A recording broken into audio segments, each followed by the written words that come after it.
ಇವಾಗ ಒಬ್ಬ ವ್ಯಕ್ತಿಗೆ ರಾಜಯೋಗ ಇದೆ ಅಂತ ಒಬ್ರು ಹೇಳಿರ್ತಾರೆ, ಆತ ಮನೇಲೇ ಸುಮ್ಮನೆ ಕೂತಿರ್ತಾನೆ, ರಾಜಯೋಗ ಇವತ್ತು ಬರುತ್ತೆ ನಾಳೆ ಬರುತ್ತೆ, ಇವತ್ತು ಬರುತ್ತೆ ನಾಳೆ ಬರುತ್ತೆ, ಹೆಂಗಿಲ್ಲ ಅಂದ್ರೂ ಜ್ಯೋತಿಷ್ಯದಲ್ಲಿ ಹೇಳಿದ್ದಾರೆ ಐ ವಿಲ್ ಬಿ ರಿಚ್ ಅಂತ ಇದ್ರೆ.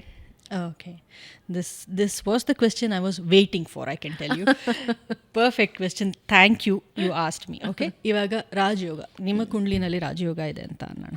ಓಕೆ, ಅದು ಆಕ್ಟಿವೇಟ್ ಆಗಿದೆ ಅಂತಾನು ಹೇಳೋಣ Bhavana.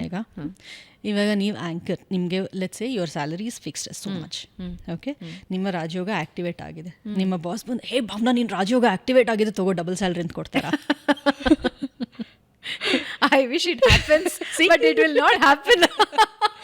So what happens is you may get a bonus. Okay. You may get a bonus in that period, or you may get some other benefit in that period. So then your Raja Yoga is active. ಒಬ್ಬ ಭಿಕ್ಷುಕನ ಲೈಫಲ್ಲಿ ಅವನ ಹಾರೋಸ್ಕೋಪಲ್ಲಿ ಕೂಡ ರಾಜಯೋಗ ಇರುತ್ತೆ. ಆ ರಾಜಯೋಗ ಯಾವಾಗ activate ಆಗುತ್ತೋ ಅವನಿಗೆ ಹೆಚ್ಚಿನ ಭಿಕ್ಷೆ ಸಿಗ್ಬೋದು ಅವತ್ತಿನ ದಿನ. ಸೊ ದ್ಯಾಟ್ ಇಸ್ ರಾಜಯೋಗ.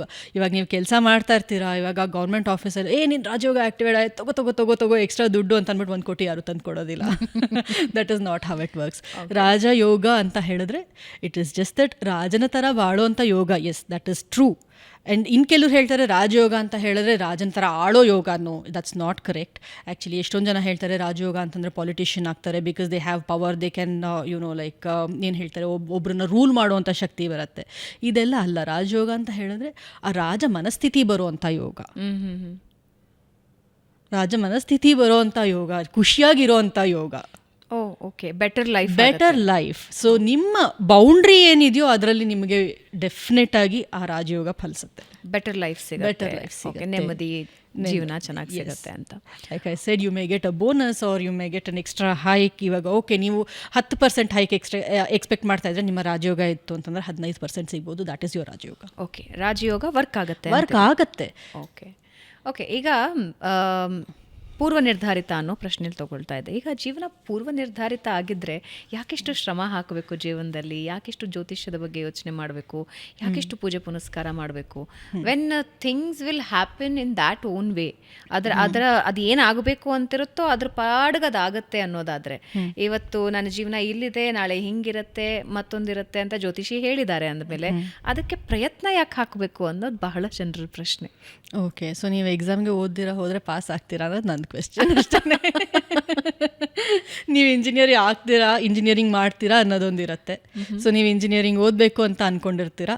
ಸೊ ನೀವು ಓದಿರಾ ಆಯಿತು ಅಂತಂದರೆ ನಿಮ್ಮ ಕೈಲಿ ಡಿಗ್ರಿ ಸರ್ಟಿಫಿಕೇಟ್ ನಿನ್ನ ಜಾತಕದಲ್ಲಿ ಇದೆ, ನೀನು ಇಂಜಿನಿಯರ್ ಆಗ್ತೀಯ ಅಂತ ತೊಗೊಂಡ್ಬಿಟ್ಟು ಡಿಗ್ರಿ ಸರ್ಟಿಫಿಕೇಟ್ ಯಾರು ಕೊಡೋದಿಲ್ಲ ನಿಮಗೆ.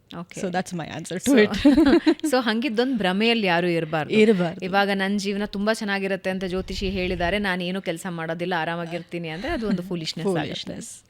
ಓಕೆ, ಸೊ ಸ್ಮಿತಾ ಅವ್ರು ಹೇಳೋ ಪ್ರಕಾರ ನಿಮಗೆ ಒಂದು ಅವಕಾಶ ಇರುತ್ತೆ, ಅದನ್ನು ಸದ್ಬಳಕೆ ಮಾಡ್ಕೊಂಡ್ರಿ ಅಂದರೆ ಅದರ ಫಲಗಳು ಚೆನ್ನಾಗಿರುತ್ತೆ, ದುರ್ಬಳಕೆ ಮಾಡ್ಕೊಂಡ್ರಿ ಅಂದರೆ ಅದರ ಫಲಗಳು ಕೆಟ್ಟದಾಗೆ ಇರುತ್ತೆ ಅಂತ. ಜ್ಯೋತಿಷ್ಯದಿಂದ ಏನೇನಂತ ತಿಳ್ಕೊಳ್ಬಹುದು ಸ್ಮಿತಾ ಅವರೇ? ಯಾವ ವಿಷಯಗಳನ್ನು ಒಬ್ಬ ವ್ಯಕ್ತಿಯ ಬಗ್ಗೆ ತಿಳ್ಕೊಬಹುದು? ಒಬ್ಬ ವ್ಯಕ್ತಿಯ ಬಗ್ಗೆ ಖಂಡಿತ ಬೇಕಾದಷ್ಟು ವಿಷಯ ಅಂತ ತಿಳ್ಕೊಬೋದು. ಆ್ಯಂಡ್ ಇದೊಂದು ಫನ್ನಿ ಇನ್ಸಿಡೆಂಟ್ ಆಗಿದೆ, ನಾನು ಹೇಳಬೇಕಿದ್ನ ನಿಮಗೆ. ಯಾವ ಆ್ಯಪ್ ಅಂತ ನಾನು ಹೇಳಲ್ಲ, ಒಂದು ಯಾವುದೋ ಆ್ಯಪಲ್ಲಿದ್ದೆ. ಈಗ ತುಂಬ ಜನ ಏನೇನೋ ಕ್ವೆಶನ್ಸ್ ಕೇಳ್ತಾ ಇರ್ತಾರೆ. ಸೊ ಕೆಲವ್ರು ಬರ್ತಾರೆ, ನಮ್ಮನೆ ನಾಯಿ ಯಾವಾಗ ಪ್ರೆಗ್ನೆಂಟ್ ಆಗುತ್ತೆ, ಯಾವಾಗ ಮರಿ ಹಾಕತ್ತೆ ಅಂತ ಕೂಡ ಕೇಳ್ತಾರೆ. ಸೊ ಇನ್ಯಾರೋ ಬರ್ತಾರೆ, ನಮ್ಮನೆ ಬೆಕ್ಕಿನ ಜಾತಕ ನೋಡಿ ಹೇಳ್ತೀರಾ ಅಂತ ಕೂಡ ಕೇಳ್ತಾರೆ. ಸೊ ಇದನ್ನು ಖಂಡಿತ ಮಾಡೋಕ್ಕೆ ಹೋಗಬೇಡಿ. ವ್ಯಕ್ತಿಯ ಒಂದು ಏನಿದೆ ಲೈಫ್ ಸ್ಟೈಲ್ ಆಗಲಿ ಅಥವಾ ವ್ಯಕ್ತಿಯ ಲೈಫ್ ಹೇಗಿರ್ಬೋದು, ಅದನ್ನು ಹೇಗೆ ಬೆಟರ್ ಮಾಡ್ಕೊಳ್ಬೋದು ಅನ್ನೋದನ್ನು ಖಂಡಿತ ತಿಳ್ಕೊಳ್ಬೋದು. ಅಂದರೆ ಈ ಜ್ಯೋತಿಷ್ಯದಲ್ಲಿ ವ್ಯಕ್ತಿಯ ಹೈಟ್, ಇದನ್ನು ನನಗೆ ಯಾರೋ ಹೇಳಿದ್ದಾರೆ, ಅದನ್ನೇ ನಿಮ್ಮನ್ನು ಕೇಳ್ತಾ ಇದ್ದೀನಿ. ಇಸ್ ಇಟ್ ಪಾಸಿಬಲ್ ಆ ವ್ಯಕ್ತಿಯನ್ನು ನೋಡದೆ ಆ ವ್ಯಕ್ತಿಯ ಎತ್ತರ, ಆ ವ್ಯಕ್ತಿಯ ಗಾತ್ರ, ಬಣ್ಣ, ಆ ವ್ಯಕ್ತಿಯ ಜೀವನ ಇದನ್ನು ಹೇಳ್ಬೋದಾ? ಎಸ್, ಹೇಳ್ಬೋದು. And to a certain extent. Okay, ಇವಾಗ ಒಂದು ಎಕ್ಸಾಂಪಲ್ ಕೊಡಬೇಕು ಅಂತ ಹೇಳಿದ್ರೆ, ಈ ಮಕರ ಲಗ್ನ ಅಥವಾ ಕುಂಭ ಲಗ್ನದಲ್ಲಿರೋರು ಸ್ವಲ್ಪ ಕಪ್ಪು ಬಣ್ಣ ಇರ್ತಾರೆ ಅಂತ ಹೇಳ್ತಾರೆ. ಹಾಗಾದರೆ ಆಫ್ರಿಕಾ ಆಗಲಿ ಆ ಥರ ದೇಶದಲ್ಲಿ ಹುಟ್ಟಿರೋರು ಎಲ್ಲರೂ ಮಕರ ಕುಂಭ ಲಗ್ನನ.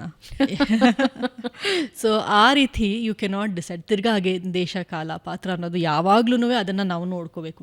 ಇವ್ರು ಎಲ್ಲಿನವರು ಆದ್ರ ತಕ್ಕನಾಗಿ. ಇವಾಗ ಆಬ್ವಿಯಸ್ಲಿ ಇವಾಗ ನಿಮ್ಮ DNA ನಲ್ಲಿ ಇಂಡಿಯನ್ಸ್ ಯಾರೂ ಸಡನ್ನಾಗಿ 6.5 ಅಡಿ ಇಟ್ ಇಸ್ ನಾಟ್ ಕಾಮನ್. ಇದ್ದಾರೆ 60 ಅಡಿ ಇರೋರು ಇದ್ದಾರೆ, ಆದರೆ it is not very common. ಉದ್ದ ಇದ್ದಾರೆ ಅಂತ ಹೇಳಿದ್ರೆ ಲೈಕ್ ಮೇ ಬಿ 5'10", 5'11" ಇದ್ದಾರೆ ಅನ್ಸುತ್ತೆ. So that should be your understanding of the horoscope.